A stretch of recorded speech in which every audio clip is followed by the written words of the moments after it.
সামনে আসবে, এই আনন্দ প্রকাশ করার ভাষা আমার নাই। তো আমরা এটা বিশ্বাস করি যে যতটুকু বাকি আছে সকল ষড়যন্ত্রকে মোকাবেলা করে আর নির্বাচন কমিশন কর্তৃক ঘোষিত সেই নির্বাচনটা সুষ্ঠু অবাধের মধ্য দিয়ে জনগণের ভোটাধিকার আমরা জনাব তারেক রহমানের নেতৃত্বে আমরা প্রতিষ্ঠিত করব। সুতরাং এটা অনেক আনন্দের। আর আমরা দেখছিলাম বিএনপির স্থায়ী কমিটির সদস্য গয়েশচন্দ্র রায়, তিনি আসলে কথা বলছিলেন।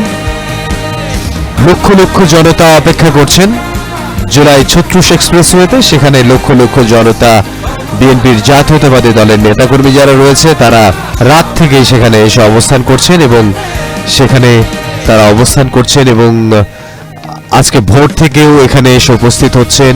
ভোর থেকেই আসলে আমরা দেখতে পেয়েছি যে হাজার হাজার নেতাকর্মী, লক্ষ লক্ষ নেতাকর্মী এখনো জুলাই